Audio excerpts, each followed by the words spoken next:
Hello, folks. This is Robert Kamshenga, And I'm Fiona Kemijisha, and this is the New Breed Podcast. bringing you the next generation of leaders unfiltered. And guys, once again, I would like to welcome you to the second episode of the New Breed Podcast. And our guests are all here: the Honorable Lillian Aber and Benjamin Akiso, trying to be honorable. So you guys are all welcome. And of course, my co-host, Fiona Kemisha. It's always good to be with you on an evening. Same here, same here. For those of you who are joining us for the first time, welcome for the first time. And for our return people, welcome back. If you'd like to catch us on any other platform, because we are streaming on multiple platforms, you can catch us on YouTube at the New Breed Podcast UG, or you can catch us on X, on Robert's X, specifically on his X account, Shenga, or on my Instagram, Fiona Kemi _ or on TikTok, Robert Kaushenga. So we're in a couple of places. Catch us in any of those platforms, whichever is most convenient for you. And please do give us a follow, a subscribe. It really helps this content to move along and reach more people. So welcome once again, and we're excited to have you. And let me welcome again our guests. And let's dive right in. One of the things that we probably want to do is like a very formal introduction. We've shared with you the people that we are hosting today, and you at least know a little bit about them. You probably know more than a little bit about Honorable Aber, who has been, in the political space for quite some time, and maybe you also know quite a bit as well about Mr. Benjamin Akiso, who is a little bit more of a newcomer, but making some waves. So hopefully you've done a little bit of research about them. But as for us, we are going to get right into the conversation. So one of the things we thought would be really interesting to start with is just to understand your thoughts. And I'll start with you, Honorable Aber, because in the past years, statistics have shown that less than 50% of Ugandans actually go and vote. And I'm hearing it more and more in my own conversations with people in my age group. I'm just on the brink of the of the youth, bracket. I don't know if it's similar for you, Robert, but a lot of people are saying I'm not voting and actually not voting. So I would love to hear from you, Honorable Aber, your thoughts on. Well, it's very true that very few people take election very seriously. What do you think that is? I think it's just a weakness with the elite community, and very many people who want to call themselves those who are exposed and those who feel like they know too much and they think politics is not really something that concerns them. Unlike the people in actually villages, do vote, do turn up to vote. They understand that, in fact, the leader we are going to vote matters.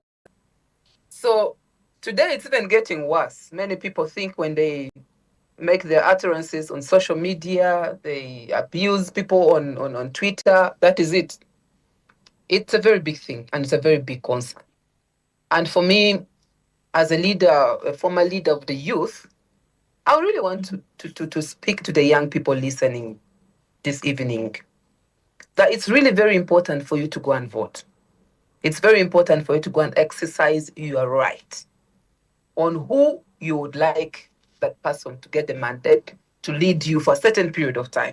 Because if you don't, then you're going to continue lamenting. So that is something which is really a given, irrespective of who you're going to vote for, but it's important for you to go and vote. And of course, for me, I would credit the NRM system and structures for vigorously mining about mobilization. Unlike other political parties who think putting up a show, putting up a drama that amounts to winning votes, that contributes to sentiments. Yes, I agree. But if you have a structure, 30 people at every village, you have 30 at a parish, you have 30 at the sub-county, And you mobilize these people. Keep on telling them what government has done, why you need to vote for this flag bearer who is the head of your party and the current president. They will come and vote, and that's why NRM will always win. We'll always win because we make mobilization of the structures and rooting the structures, engaging the structures and making them be part of the political, game paramount. That is why you always hear NRM as one, President Museveni as one.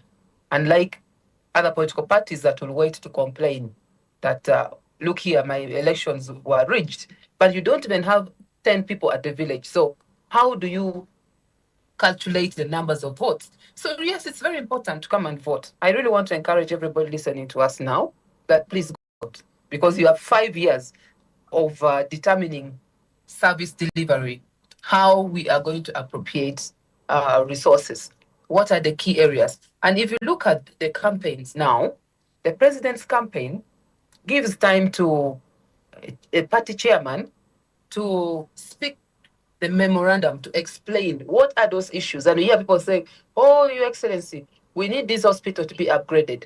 Your Excellency, we need water here. Your Excellency, we need secondary school here. And you take that for a joke. So these are the issues that we must Lillian, really pay attention to. Lillian, Are you hearing me? Yes, we Yes. can hear you loud and clear. Great. And I wanted to ask you, you've been a leader in the youth, you've gone up the ladder through the youth movement. And you've just explained how mobilization can be done. And my question to you is just to restore and to bring in those people who are outside. Forget the campaigners. Let's talk about the voters, even if they're elite.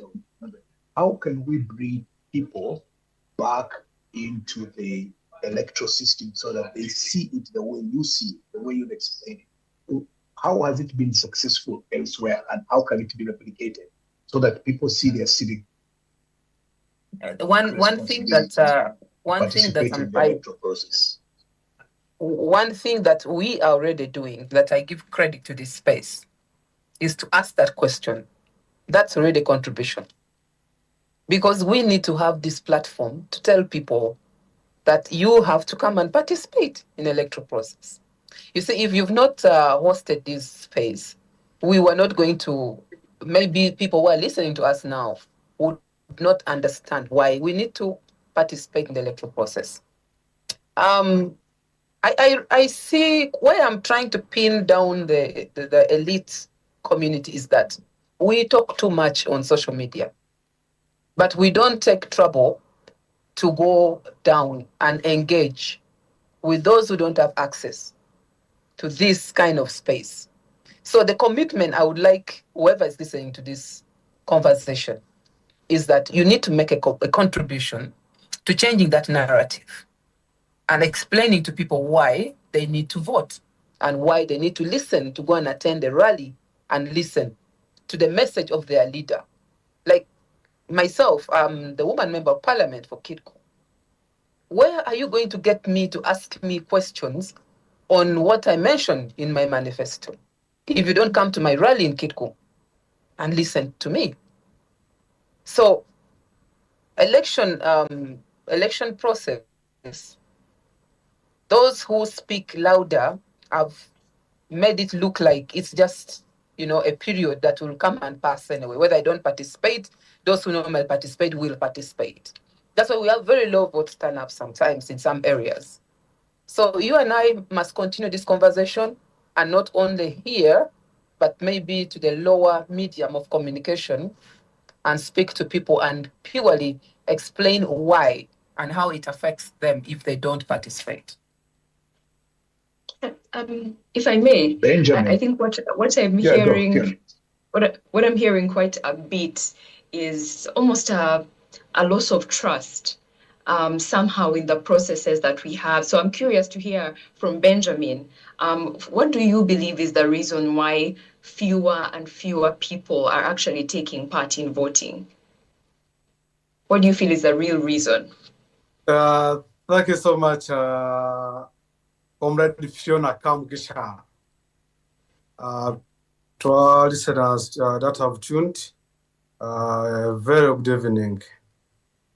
By the names of Akiso Benjamin, oppressed, former group president of the institution, but most important, an aspiring member of parliament. Yeah, well, I've listened to submission made by my colleague, my sister, but it is really so alarming that if we tend to have some of our representatives to bigger positions and submit in the way of in a jokery way.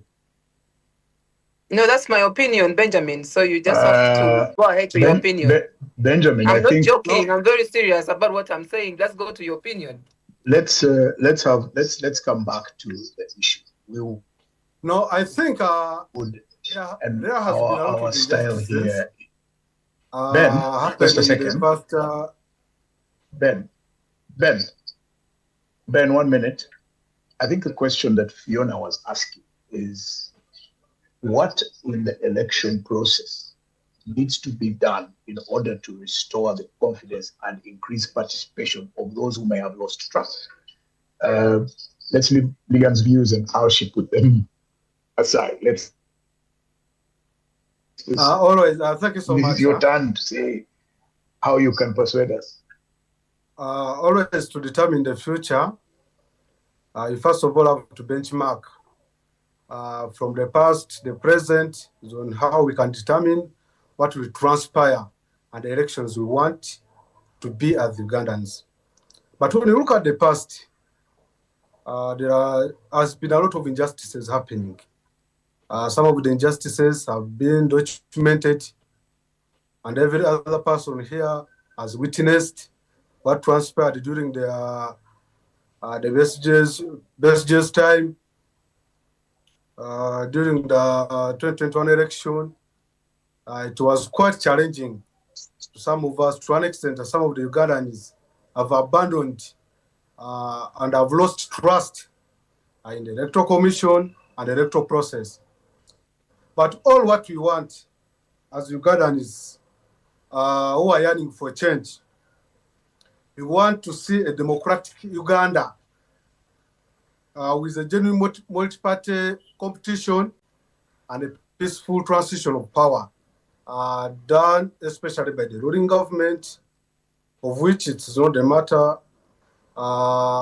As the youths, we always want, I normally have a narrative that I always move, preaching to the youths out there, that during the African traditional society, the youths with the black hair, they used to go for hunting, such that they bring food to their fathers with the white hair.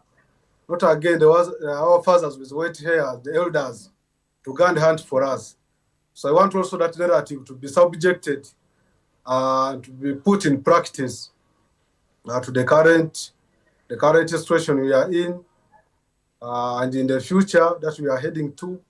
That's how our views are to be heard and to be implemented. Not only just being given the privileges that we must participate, but it should be everyone's right, not only illegally, but also in practice. The challenges we are facing in Uganda, that on the side of the illegal terms, they take it as a priority, but when it comes in the terms of practicing, it becomes a different issue. Yes, back to you. Maybe Benjamin, if there's one thing that you would say that needs to be done to restore that trust that you're talking about, to restore voters like us, to come back and actually make voting a priority, what would that be? Like, what would you do to restore that trust? As I stated that as the central government, it should be embark on creating a democratic Uganda whereby there is a fair and a genuine competition, multi-party competition, and the transition of power to every other person who has won, or been positioned to win, whereby we see an election where everyone is given a liberty to participate without being subjected to injustices, being arrested, tortured, and intimidated. Sometimes I always want to embark from the past to reflect what should be done in the future.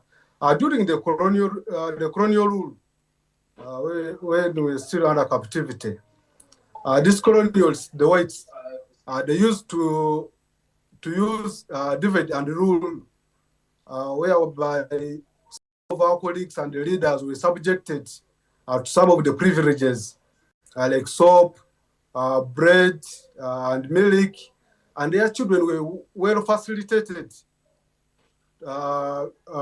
being given those facilitation and scholarship, whereby their children could start most of the prominent schools, like in Mengo.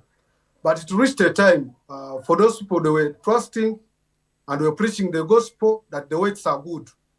But it reached a time where our grandfathers, the rates and the grandmothers, they really said there was an injustice, and they decided to march, I think, across Africa and East Africa until we gained our independence. Okay. So, Benjamin, yes. Benjamin, let me just stop you there for a minute. For you, as Benjamin, as somebody who's been guild president, a youth who wants to represent young people in parliament, what is the message, your own message? What would you say to a young person who is sitting there and feels that this thing is going nowhere? Why would they trust?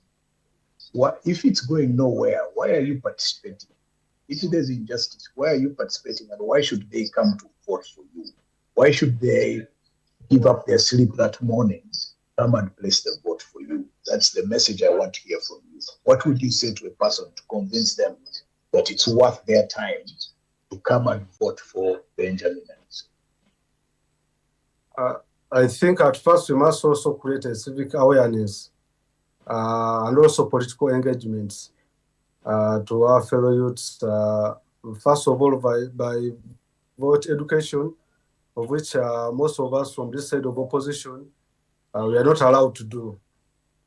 To our colleagues from there, because what I'm seeing, there is a lot of commercialization that is happening in politics, whereby at the end of the day, after giving them a message of hope, after showing them the privileges the community must get, but always we speak, but implementation, it always goes back to the power in power, the ministers and the central government, of which sometimes we are not given an opportunity. But we really have the ideas on how we can transform this country to a welfare state, not a country that is in a capitalist state, whereby every person out there, even the poor in the government, their only aim is how they can generate profits, but not service delivery. All right. So Lillian is back, and I want to get Lillian before Yes, I'm back. Yeah, Lillian, you participated. You were national chairperson for the youth. You've been an active political leader from early on. And one of the things that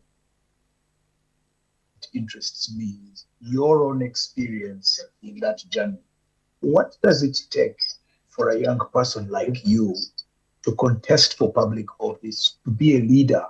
And what are the challenges that you faced to advance the agenda of your generation with all of the multiple, interest groups that are around politics?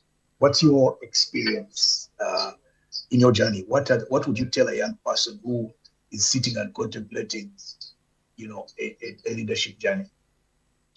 Well, first of all, let me start from the perspective of my own story, my own life story. I am not related to um, the appointing authority. I have not had any favor of being raised from first class families. And when I say first class families, I meant those who could afford to pay school fees for their children in the first class schools. The Namagungas, the Gayazas of those days, no. All those things were dreams to me. My mother What is are you in a saying about school. us? Yeah, I'm getting there. Allow me to bring my point. So my mother is just a simple, uneducated woman. Yeah. I'm just trying to raise this point that the platform created in this country is leveled for anybody to thrive to any position. It just depends on how you lay your goals right, how you tame your personality, your character, how you relate with people, and how you ensure that you invest on things that can make you get to your goal. I had dreams of being a leader since the time I was young at school. I've been a head girl in primary school. I've been a head girl in secondary school. I was a minister in my first year in the university. I ran for Guild presidency. I didn't make it. I was appointed the vice. I went to contest as a first female for the position of president of the Students' Union in Uganda. And then the first female to contest for chairperson of the National Youth Council. Now, people told me how I cannot make it. People told me how you are just from one of the poor families in Kitco. You cannot make it. But I never listened to them. What I did was to make sure that I position myself to relate with people who matter, to relate positively with people who matter. And now, one of the biggest challenges every young lady or every woman faces in politics is that when they see me close to Kabushenga, they think that you are close to Kabushenga because probably you are going to have a sexual relationship with him. So these young girls run away. They can't expect their potential to have a conversation over tea with Robert because they will think they're having a relationship. And that will affect their rise politically, because you need to relate with people and create the right contacts that you need. But I never paid attention to that.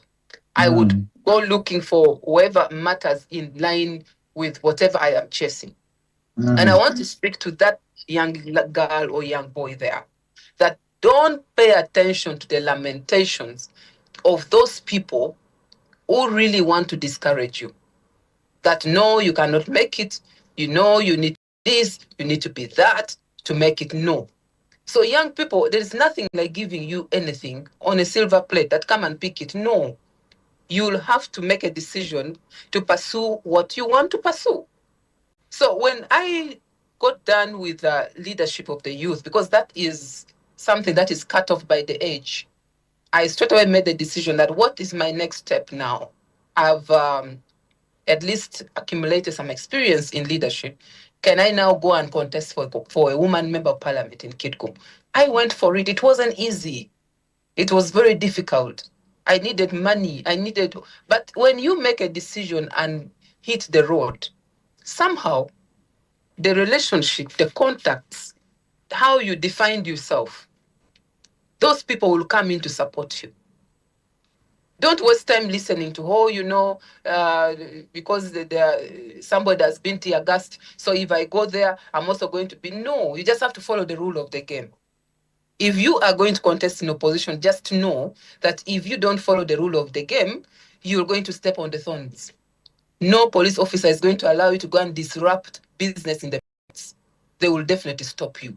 You insist, they will try to maintain law and order through everything that they have. So if you come through the issues of NRM structures, then just know you have to go through the pain of contesting for the flag. That is double campaign. That is added expenditure. Playing here. But it's just about laying a strategy to achieve what you want to achieve. So yes, any young person achieve becoming a minister tomorrow. Any young person can achieve coming to parliament if that is your dream. But I'm also saying not every young person has to do the same thing. Success is determined by what you can do best. There are people who actually don't need to even talk.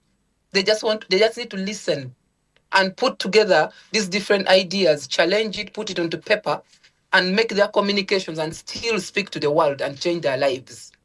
And I know there's someone there sitting listening on this space, may not even say a word, but will pick the narrative of Lillian, picks that one of Benjamin, picks of Robert and others, and will put something down and still communicate to change the world. Because we are all alive and we all have a responsibility to contribute to humanity. So yes, there are challenges. I had Benjamin complaining about issues of all government officials. I think, I'm not sure, but I think Benjamin has not worked anywhere in government.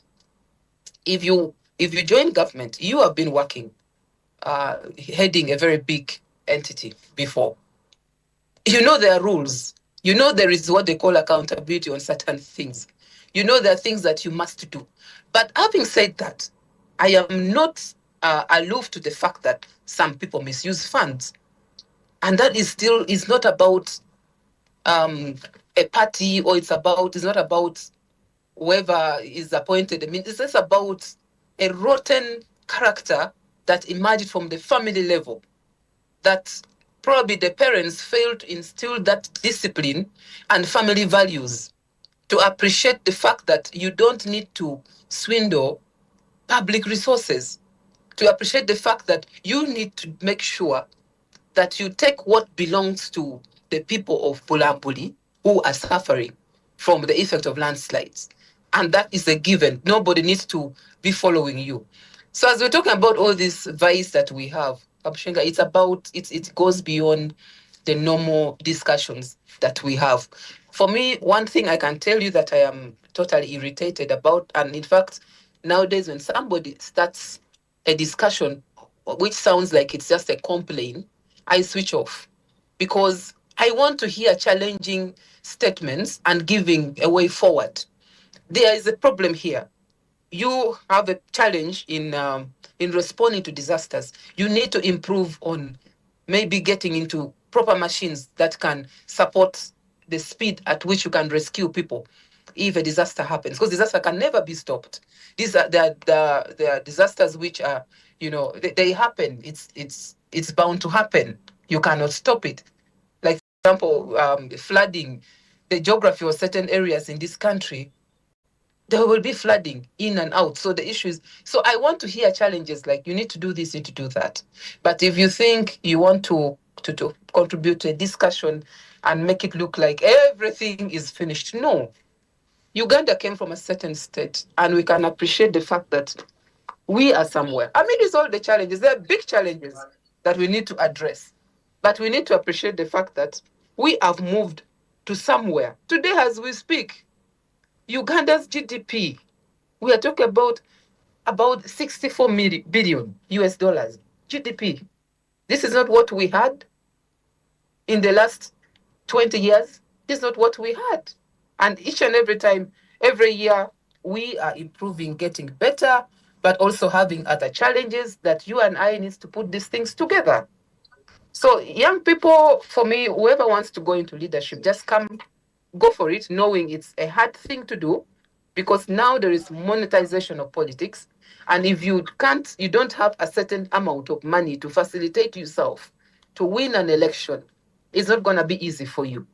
People are not going to listen to what you talk about as ideas without you facilitating money for water for them, without you paying for the venue, or probably even paying for transport for them to come, to ferry them to come to where you're going to hold a meeting. So this young person who is coming from nowhere might not afford it. And that's why I'm saying, if you define yourself with relevance, then the people that you relating with will at least support you, and you'll be able to climb these ladders. So yes, it's possible for any young person to take on leadership. Let me bring in Fiona. Fiona knows how to ask questions and give you options. So she's not just going to complain. Fiona doesn't complain. Fiona, over to you. Okay. Way to throw me. But I mean, there's something that Honorable Lillian was just talking about, making challenging statements and designing way forward, and that caught my attention in particular because I was speaking to Robert about this earlier. I think one of the things we voters, not just youth, I think all of us would like to hear more from our leaders or from those who are aspiring to be in leadership is strategy, because the important issues generally are known. You know, we know that there is an issue with education. We know that there are issues in employment, for example. We know the issues that are outstanding and important, but it would be great to hear a little bit more of strategy. How would you? So let's talk about employment. That came up a lot even the last time actually when we were speaking with a lot of other young leaders. You know, there's this just a lack. Without getting into too much science, there's a lack. You know, there's all these people, even the really educated. You know, we talked about how there's all these young people with master's degrees and PhDs and not a job in sight. And so my question around that is, how do we ensure that in what is already becoming quite overwhelming, you know, this lack of employment, you know, when we talk about the people versus the actual employment that's available, it's quite overwhelming. I saw something from the World Bank that by 2050, there will be about 1.2 billion youth in the global workforce competing for 400 million jobs. And they specifically talked about, you know, countries like Uganda developing and so on and so forth. And I thought, as a leader, because employment touches every what area, you know, you're working in, I think that's something that is important, and particularly because let me speak to you, Benjamin, because you've been a youth leader at university, and you know, and now you're running for a national position. You as an individual who wants to become a leader of significance, what strategy, you know, if you could tell us even in detail, we would love to know what strategy would you utilize to position Uganda's youth better, or to improve the lot of what our employment situation looks like now. And please do be as specific as possible. We'd love to hear about what that strategy could look like when you're, if you got into office. Yeah. Yeah, thank you so much. But of all, I want to give an highlight about the submission of my sister. You know, sometimes she's holding a public office and is subjected to accountability. The reason that's why I never asked about questions. Benjamin, you need to do something about your video. Turn it because you're sideways, so people might think you have. Can you just try and change that a bit?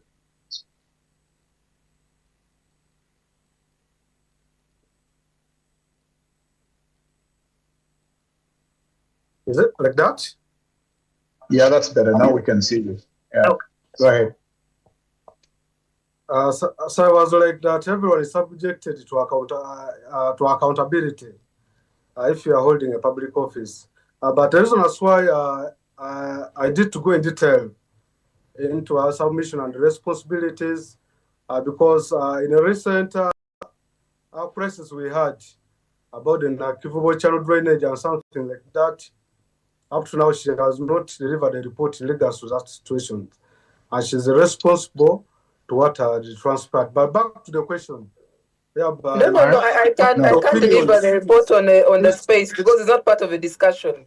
But if you want a report, I will deliver. The question. No, I think the question was Benjamin. The question was very, very specific. Assuming tomorrow you were president of Uganda, because you've been president for some of it. So, yeah. As a leader, there are some institutions of which we can improve like in education sector. But how? When I benchmarked in South Korea, in 19 around 1970 something there, South Korea was one of the most rural area, a rural country. But after realizing it adopted a welfare state. Now, how does welfare state works? That it built school. The school being built in Kampala is the same school being built in Toroma from the village. The privileges that a child is getting from Toroma, or is taking 1 cup of milk, or with 2 eggs, these are the same privileges a student or a child from Kampala is getting. So after that, and it made education free. After that, we have different talents. You can be in the family whereby someone is born a politician, someone is born an artist, whereby someone is born with a different talent, basically. So when it realized that these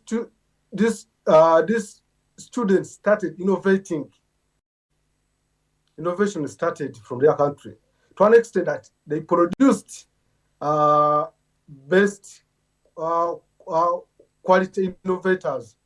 When you look at a Samsung company, it's being made from South Korea and generating trillions and trillions of USA dollars. I want also to make a reference when we were called for Expo in Saudi Arabia, whereby Uganda had to take powdered milk and some coffee at many exports. Yet other countries are bringing robots, they are bringing machines, they are bringing smartphones and very creative innovations. So embarking on that, so there are an improvement in education sector. Right now, education is being allocated 362 billion, just imagine. But annually, over 10 trillion is being lost in corruption, just imagine. When the IGG produced a report, the annual report, Betkamia, over 10 trillion is being lost in corruption from different establishments and sectors and institutions. After bringing that report, I know she was fired. Of course, that was automatic. She had to be subjected to. So another thing is industrialization. That now we are having a problem. Most of these industries are being built in urban centers. But when we build these industries in rural areas, first of all, we shall be in a position to increase on the economy of that area through employment. When I was moving around, so amidst of the shortcomings, I always appreciate, give us some bit of credit to the government of Uganda about the industrial park that is in Mbari Industrial Park.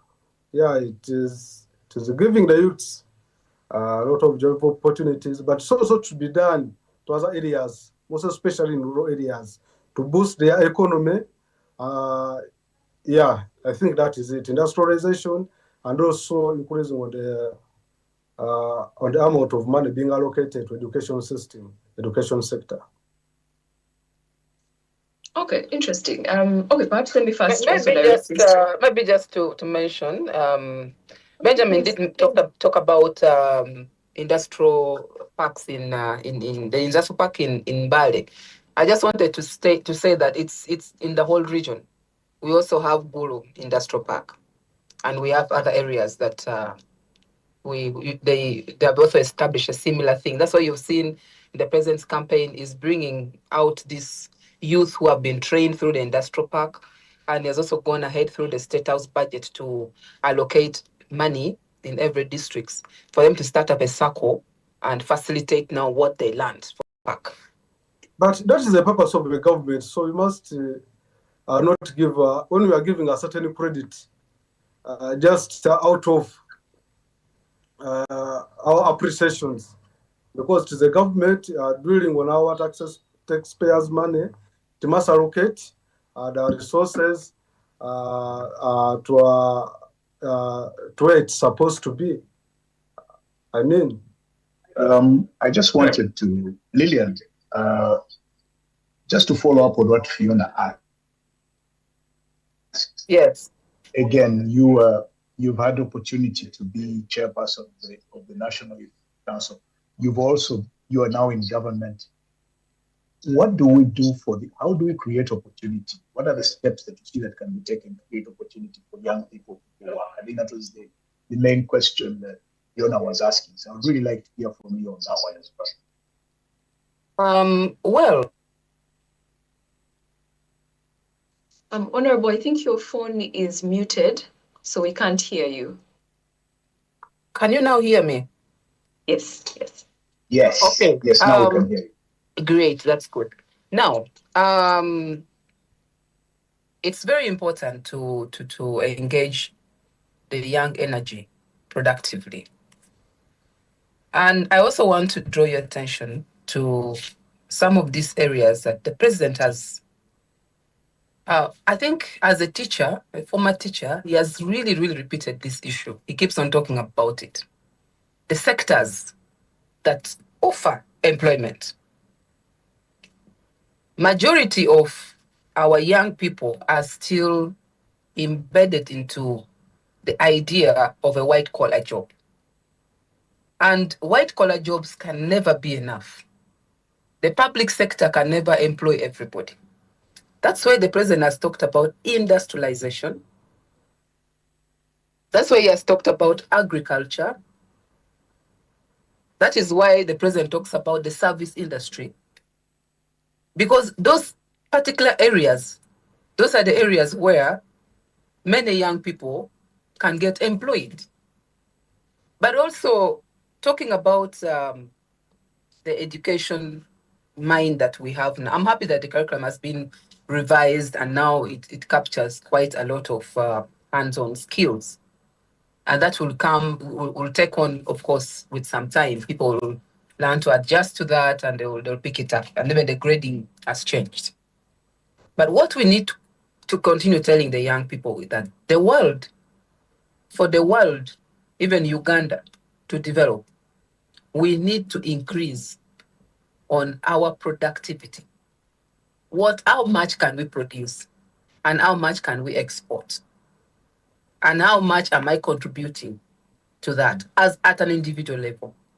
We can start widening it up to, we start from a region. What is the region of Eastern region known for? What do they produce? In agriculture, what do they produce? And how much can we do value addition to and export? In the process of doing value addition, we are creating jobs. So the process of production, we are creating jobs. So is the narrative about agriculture still a dirty thing?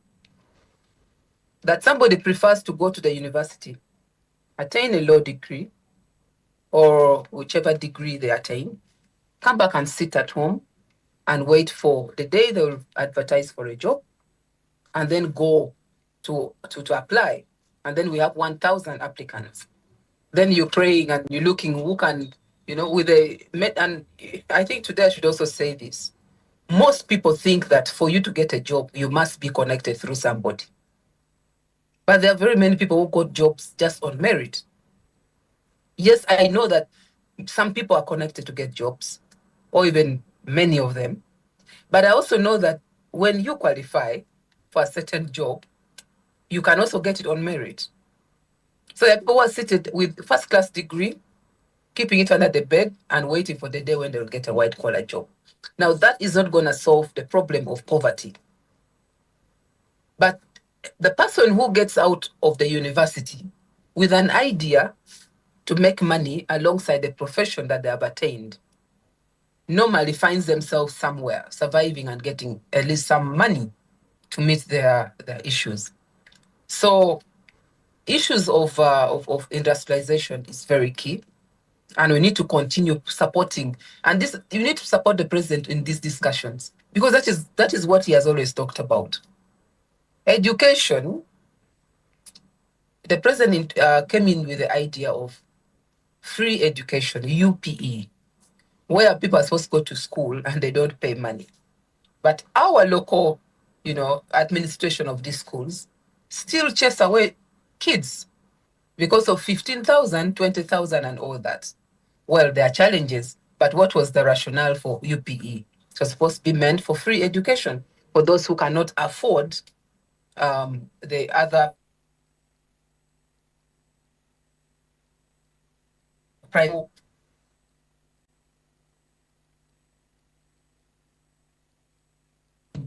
Because it doesn't impose something on people.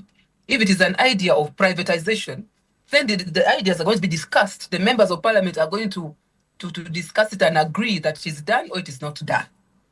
So we chose to go the privatization way. We chose to do certain things the way it were done. If it is not right, then we can make a U-turn from them. But we can't blame it on a government that this is where they failed in education totally. The same education system has also produced many people who have managed to excel. They are there.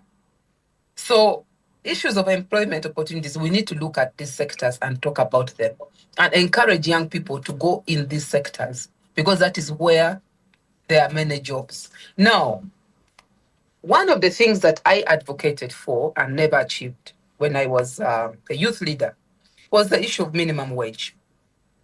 Minimum wage is something that can also support the young people, mainly those who are casual workers. They are able to get a better pay. But we have not reached that level. We are still at a level of attracting as many investors as possible. We are at a level of making sure that the industrialization, establishment of as many industries and production gets to a bigger scale. And then we can pick up that idea of a minimum wage. But minimum wage is something that is really very important to support the young people and also encourage them to take on some of these other jobs and also protect them, because it protects you when you know that there is a certain amount of salary or wage that you're supposed to get. Then you are also enticed to pick up that, and also monitoring it as leaders and other concerned people would be easy. But as it stands now, some of the young people who work in these factories, who work in these different industries, are exploited. They pay them little money as opposed to the labor that they offer, which is a point of discussion, which is something we have always discussed as leaders. And it is something that we have to find a way to address. But yes, the sectors, in summary, the different sectors that where people can get employment has to be re-echoed. And we need to appreciate the fact that it's not about only the salary. Even teachers who get jobs are being paid, the doctors, the money that they get might not still meet all the needs that we have. But that entrepreneur mind that you are doing something alongside. I saw Robert in his farm and he was moving around. So I'm like, wow, this man is not just speaking English. He's also there, trying to hustle his farm and get some money alongside that. Because if he lost his job and then he didn't have that farm, where would it be? So some of these discussions needs to be very very handy, and we have to not shy away from mention the truth. Thank you. I have a question, Fiona. I have a question. Sure, go ahead, Fiona. Let me just say something really quickly before you come in. I could be belaboring this, and you let me know if I am. I feel like, both Honorable Aber and Mr. Akiso have, pointed out some important things about where we are, the level, the education, the state of things, very meaningful and important points about where we are. I feel there's a need, perhaps it's because I'm also a startup, and so many of us, and there's, that statistic about how, we have all these startups, so many, but so many are dying before the 5-year mark. And so trying to understand, what strategies maybe our leaders are planning to put, what they are envisaging to put in place, for example, to ensure that startups are staying alive. I'm just like that. If there was a step that you could take, I think that's something I would love to hear from our leaders, just to understand what are those steps. Let me tell you, success is not a given for everybody. It's a choice. And you have to work very hard for you to achieve it. And you must do something extra, everybody. The government already provided some of the interventions in terms of access to financing. We had the Youth Livelihood Fund when I was the chair of the Youth Council. So we'd give money to the youth groups to start up enterprises. I would visit some of the youth enterprises. They started piggery, others had, goats, others had mechanic, those, what are they called? Those places where you repair, So some of them who Workshops. Yes, workshops. Some of those people who got money from the Youth Livelihood Program and put in extra efforts succeeded. I even still have life stories from different districts. Others who chose to get the money and go and buy iPhones definitely couldn't do much. The money vanished. The same thing with the PDM. There are quite a number of success stories, but also there are quite a number of stories of those who got money and misused it. But to me, even those who misused it, I think that urge to touch a certain amount of money will remain in their mind and will entice them to work harder to get that money. So there are things that we normally do when we are implementing such government programs. We do trainings, we do support these groups, and we continue. But one of the problems that I have faced with monitoring government programs is areas where you find negative energy politicians who come and tell you this is just a gift from government, so nobody's going to mind to push to for you to refund or whether it is successful. So it's casimo, just eat it.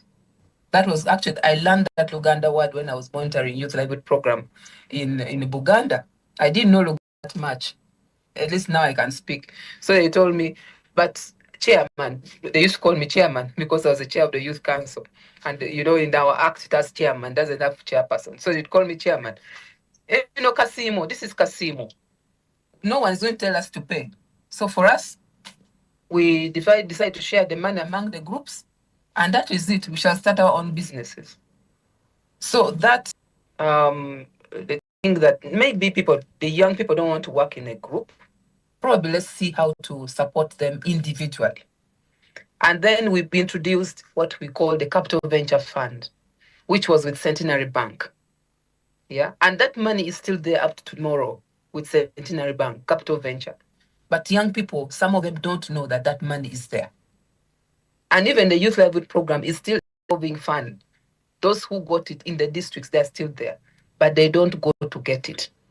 So yes, if you are a lucky young person who got access to these finances from government, you'll have to do an extra mile to also learn from other people who have been doing similar investments. And then you improve on yours. For example, if you start a business, you know for sure that how you package your product is very important. You know for sure that how you market your product is very important. And you also know that the quantity of what you produce and the quality is very important. So some of these things, they talk about it. And then the skills for savings, how you practice your bookkeeping, your record keeping, and how you save your money. Not when you have a small challenge, you go straight to the little money that you're having as a capital fund. So there you cannot grow. You'll have to pay a price and give it some time for profits to accumulate. And then you can reinvest, and reinvest. Then your businesses will grow. You have very many success stories from people who started selling paraffin on the road, by the roadside. Now they have a petrol station. You have people who used to sell small things in the market, and now they own their shops. So it's about the discipline. The key word here is the discipline, and ensuring that you put a lot of focus and energy, because business is about competition. You're not going to be the only person providing services. You're not going to be the only person selling whatever you are selling.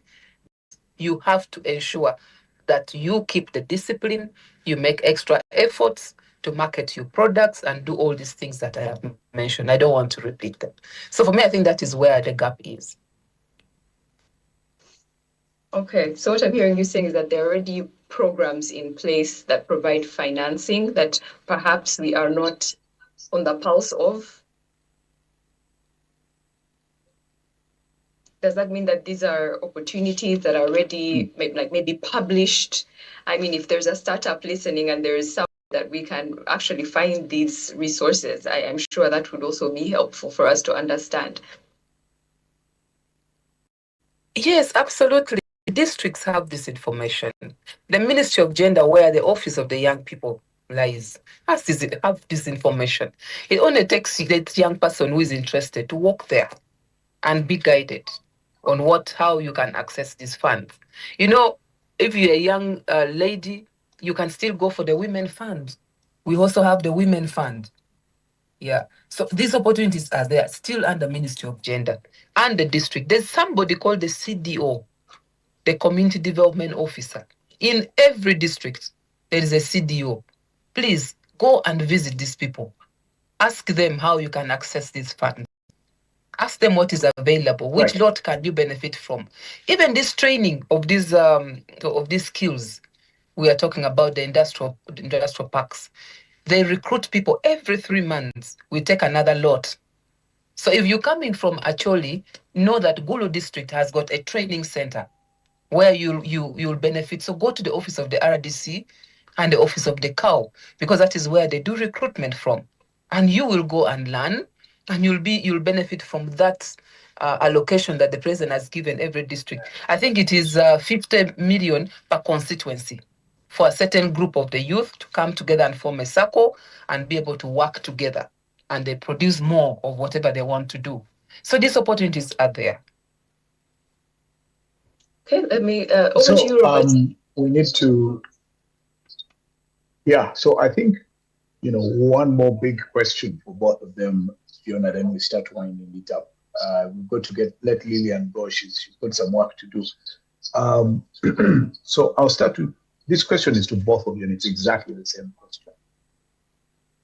What is that one issue that you are passionate about, that you would champion, you as an individual? Forget what your political affiliation is, but you as an individual leader, you're saying, this issue, I am dying on it. It is me. It's what I want to champion. It's what I want to be associated with. And I want to see it through to its logical end to come out and benefit society. And I'll start with you, Benjamin. What's that issue that drives you into leadership that you want to accomplish? Let's start with you. Yeah, thank you so much. We have been submitting, but our submission is always in regard in a village setting and the unskilled labor, basically. But the question goes, what about us in urban setting and people who are skilled, who are not in position to work in factories to be paid like 300, 250? It's also a question to ask. And the thing that I'm also passionate about, basically, is the education system.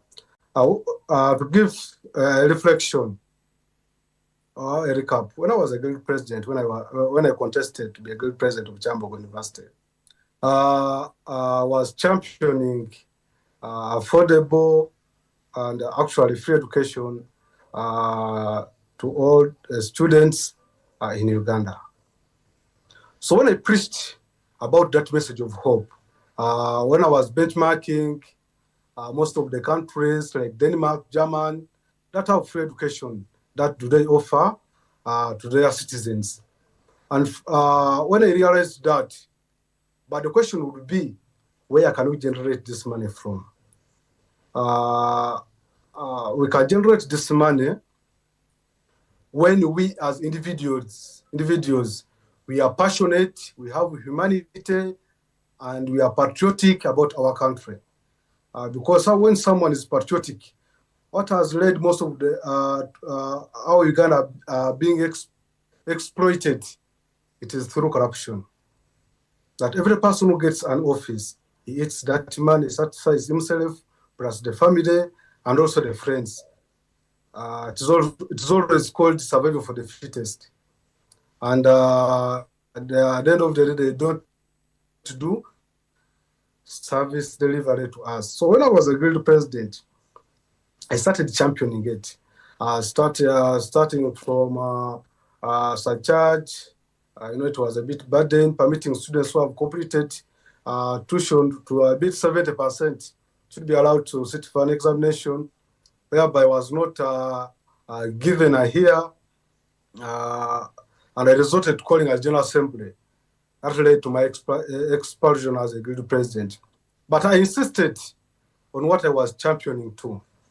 Also, not only in Chambogo University, but to other universities, by creating an organization that will champion for that privilege. That let education when we offer free educations, students can acquire skills and can become very innovative. As earlier stated, we are born with different talents in Uganda.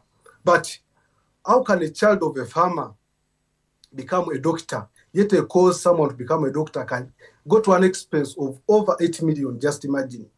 How can a child of a farmer become an engineer, become a lawyer? Yet a law course is very expensive, of which children who come from a very humble background where parents first sells land, they sell cattle, they get loans so that we can attain a better quality education for all of us. Then it's a question to be given to most of the what 10 trillion can do in the education sector. Just imagine we are surviving in a budget of 362 billion. Just imagine if you are being added like 5 trillion in the education sector. You're in a position to acquire free education. As I told you, people are very talented in Uganda. We can have artists. And we can also, I'm advocating for transformation of our education sector. It's still backward. It's more of the theory than practical. Whereby you can get a university graduate when he or she cannot innovate or bring something that is very new. I think I can refer to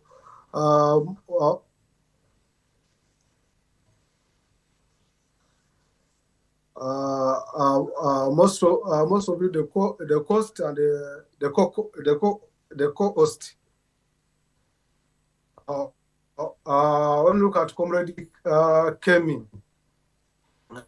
she holds a bachelor in law, but she decided to put it aside to participate into digital transformation, digital creativity, and so on.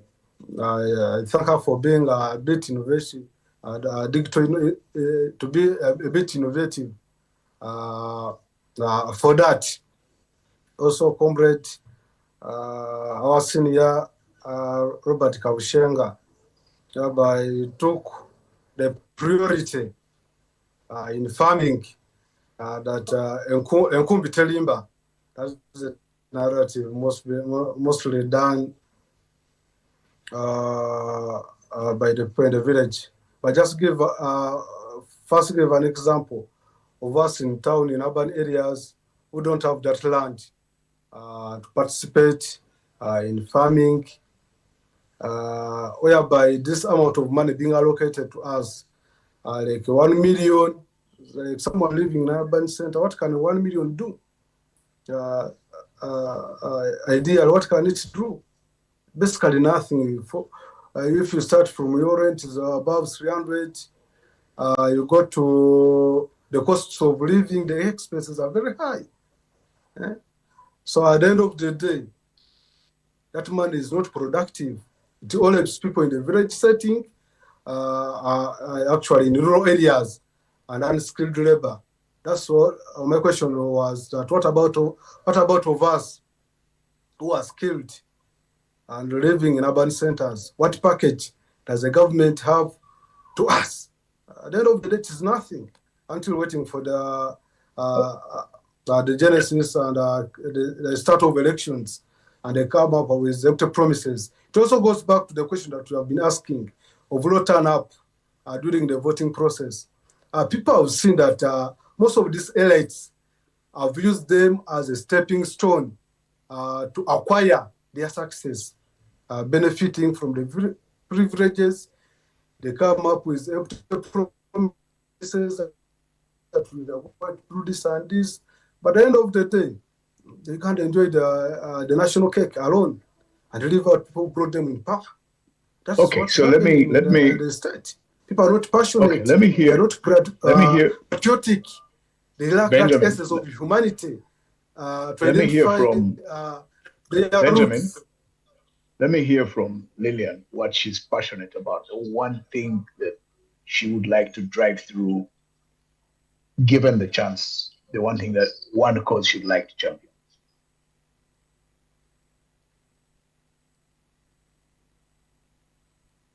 Hello. Yes, pardon the question. Yes, Robert, can you just repeat that? I got an interrupting call that interfered with my. No, I was saying, it's okay. I was saying that what's that one issue for you as Lillian, as an individual leader in public life that you would like to champion and see it through as your cause in public life in terms of politics? Speaking the truth. I will always stand for the truth, and I will always try as much as possible to highlight people on how much they can contribute to their society and how they can, use their energy to do something to better themselves. No government is going to come to pull you out of poverty. It's about you efforts.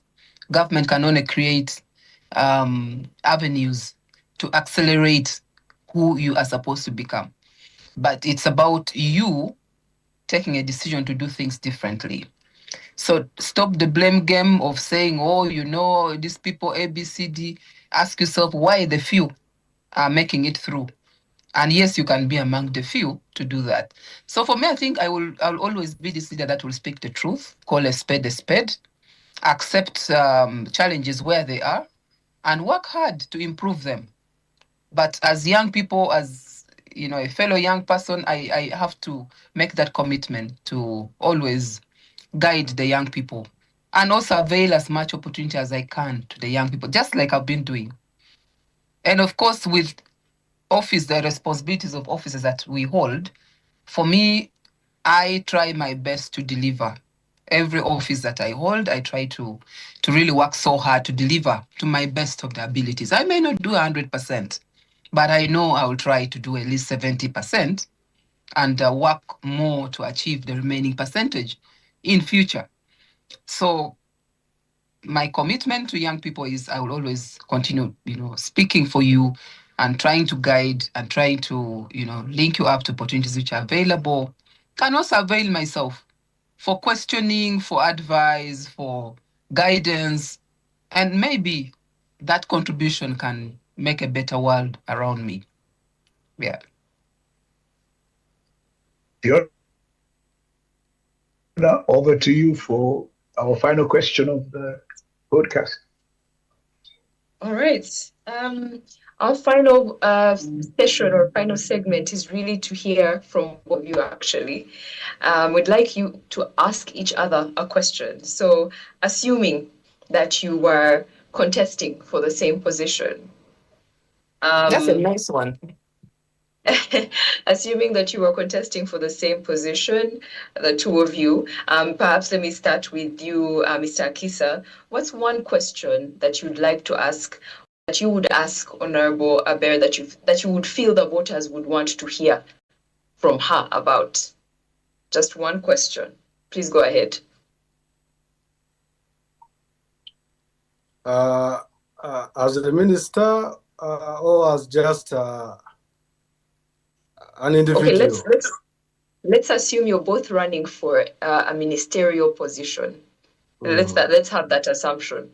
What question would you is important for her to answer in that capacity? Me as a person, I would ask her, is she truly passionate about the injustices that is happening in the country, to be passionate to speak out?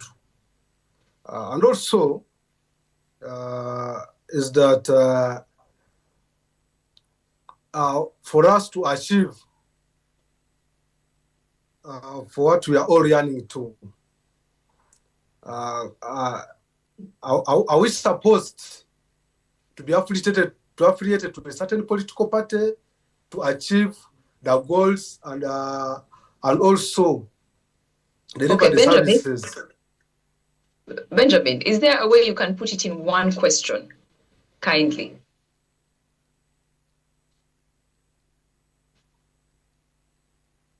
My question would be, because I was just moving around, what can she do to end corruption in Uganda? Okay, let me open the floor for Honorable Aber to answer that question. I don't think I have capacity to end corruption in Uganda, but I will always do what I've been doing, and that is talking about the dangers of corruption. I have talked about this several times. If you pull out my talk shows and all that, I've talked about it. So all I can do is to, the vice of corruption is affecting us, and also to try as much as possible to avoid those incidences within the docket that I supervise. And also at the family level, continue talking to my children, my friends, my relatives, the younger generation, that please, when you grow up, corruption knows no boundaries. And when you get an opportunity to serve your country, love your country, and don't steal from your country. I think that's all I can do. I would not want to say I'm going to end corruption. I don't have capacity to end corruption. Corruption is too deeply rooted in people's homes, in all the different areas. But I can continue. I will not give up to continue talking about it and also mitigate where I can. All right, then the same question to you. Right, if you were running with Mr. Akiso, what question would you ask him? Which position? Let's say it is still a ministerial position. Well, it's very ironic because ministerial position, you don't run for it. But if I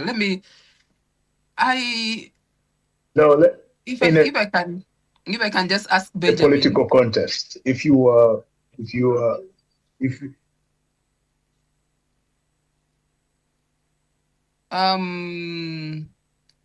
Well, Benjamin, I would like to know from you whether you think that you can make a good contribution to changing corruption in government, and if yes, how? Yes, I can make.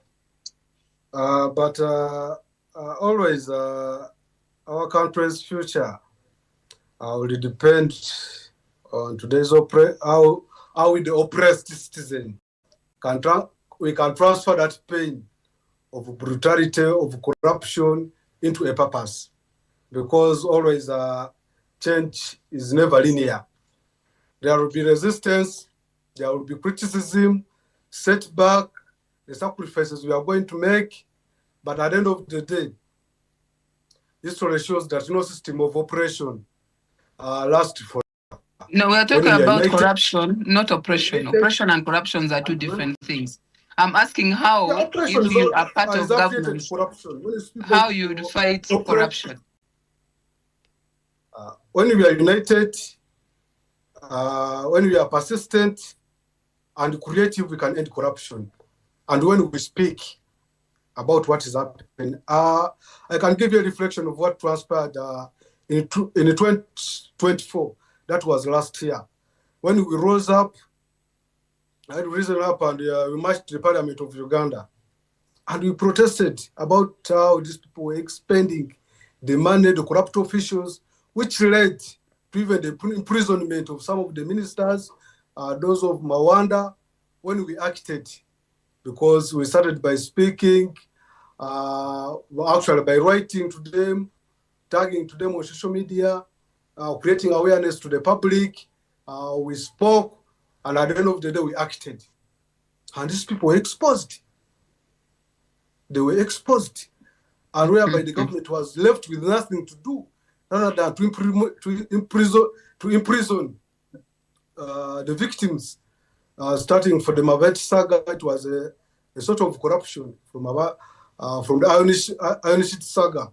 My question was, if you are part of government and now you are a minister, because I'm told that this question is supposed to be for ministerial position. I'm asking, if you're already a minister, you're part of government, how would you fight corruption?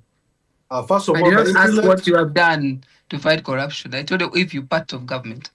By implementing the laws that fight against corruption. Like what is happening in most of the countries, when you are being caught, when you are being caught corrupt, either there is a penalty of death, if not death, their penalty is being subjected to them as individuals, imprisonment, and also being kicked out from those government positions, public offices. But it still beats my mind that even the corrupt officials are still in the government. And my comrade Fiona is not speaking about them because you are under job security. That when I speak against this injustices, what will happen to me in the next day? So what's wrong with even though we're holding I welcome you to speak about the injustices happening in that sector. Okay, guys. Now we've got to. They have spoken. Benjamin. I will come Benjamin and wish him all the best. Okay, guys. So, listen. Thank you very much. Just to clarify, Fiona is not part of government. Fiona is just part of the panel here. So, first of all, thank you very much. Self-employed, for the record. Thank you very much, Benjamin. Thank you very much, Honorable Lillian Aber, for joining our conversation. And Fiona, thank you so much for staying with us. I'm sure you're going to tell guys what to do in order for the new breed of, what do we call ourselves? I keep forgetting. The new breed podcast. Sorry, guys. Thank you. I need a script. Yeah, okay. Thank you once again. So yes, are you saying something? No, I was just saying to say good luck to Lillian, good luck to Benjamin in their political contest. Thank you. Thank you. Thank you. All right, I will say good luck as well to you both. And thank you very much for taking the time to speak with us, also to speak to our audience. To our audience that would like to leave some comments, please feel free to do so on X, as well as on YouTube. Those are the two platforms where we'll be able to really see, what you're saying, so that we can be able to sort of pick up on each of those things you're saying. If you have some leaders also that you would like us to connect with on this program, please do feel free to be connect us to them, by the way. Do not think that we have all of the access. If there are some leaders, or you yourself are a leader that's aspiring and you'd like to come and have a conversation with us, an unfiltered conversation about who you are and how you see or how you imagine the future of this country, we'll be very, very happy to have you.